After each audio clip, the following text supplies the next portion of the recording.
What's up, everybody? It's Dis Thunder from the Fwoosh, and today, or tonight, or whenever this is, I'm going to try to give you guys a concise and not too much word salad overview of the Fury Toys Ancient Power Samurai Animals Spring figure, or as I like to call him, Wee Baby Samurai Leo. So let me just make this abundantly clear first and foremost. I absolutely love this figure. I think the presentation, the aesthetic, the design, the paintwork, the sculpt is excellent. Let's do a little bit of housekeeping stuff though. First, let's talk about accessories. He comes with two of these kunai blades that fit into his closed fists, as you see here. Inside the main box, you'll also find two chains that can be attached to a pair of kusurigamas, such as these. Actually, excuse me, I think the plural of kusurigama is just kusurigama. Once you've got the chain on, though, just so you know, the closed grip hand, the fist stand like these, it's a little difficult to feed it through with the chain on and the loop at the bottom, just so you're aware.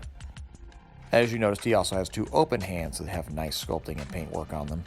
And you will also find a surprisingly nice little soft goods scarf cloak that comes packaged on the figure. It's kind of pre-posed in this style. And packaged, he also comes with the samurai head on the figure, which I'm actually preferring at the moment. Spring Leo also has two stubby, thick boy katanas that go on these nice little sheaths on his back that just peg into the back of his shell. I like the overall feel of those. I like how hefty they are. Let's go through the articulation. It's going to be mostly what you expect it to be, but nice to show it off anyway. You have a hinge swivel at the elbow. Careful when you first get them out. There's a little bit of paint lock there. You can see it rubbed off, but luckily it's cast in the same color. Shoulder joint comes up about yay far and yay in. There is a double ball jointed neck that allows for a lot of down, a little bit of up, and good old side to side.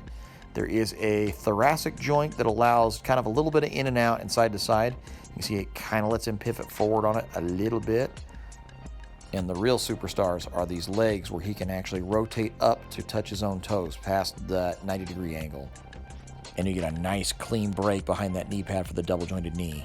I have noticed on this one it is a little loose after playing with it on that top joint, just something to be aware of.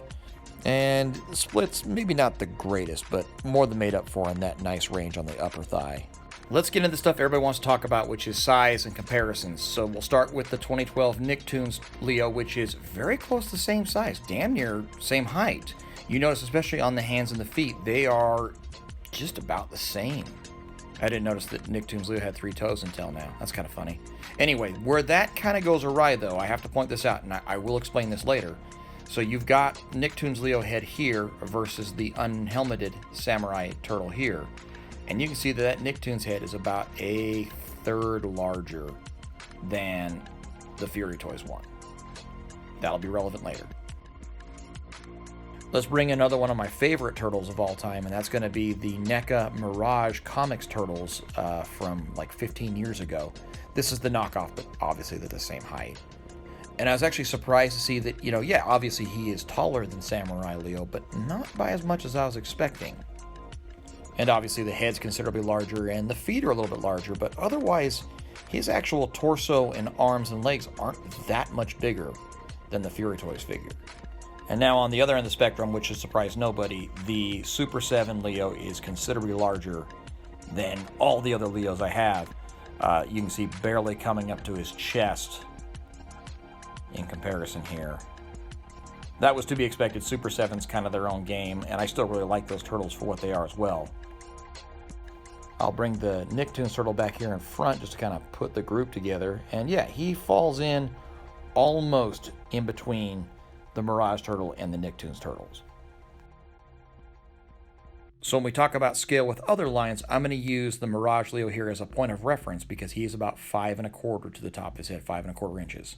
Now let's start with the Mezco movie Spider-Man figure, who is obviously a little on the small side. He can kind of fill in for Mafex and Legends since I didn't have any of those out.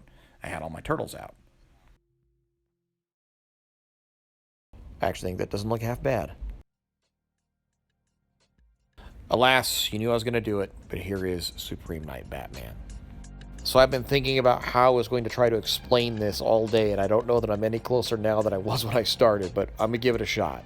So right here, 112 scale, like Mezco 112 scale, I would say Leo here is probably 4 feet tall to Bruce's, 6'3" or whatever.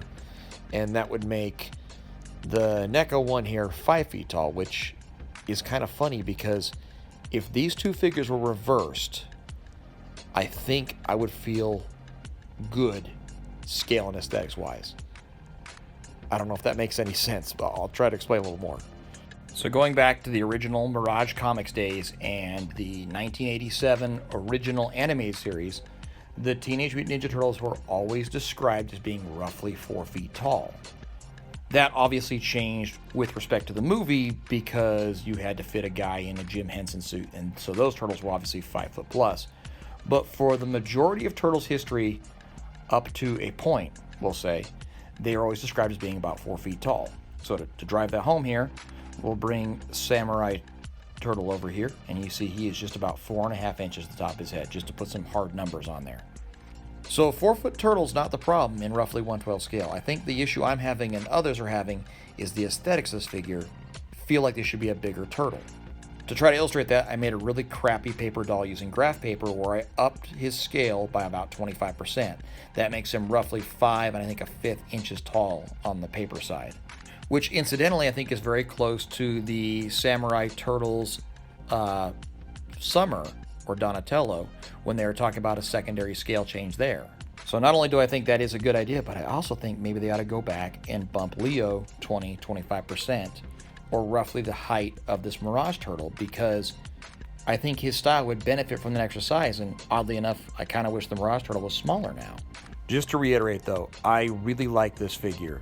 For a new company, first time out, the sculpt work, the quality, the style, excellent.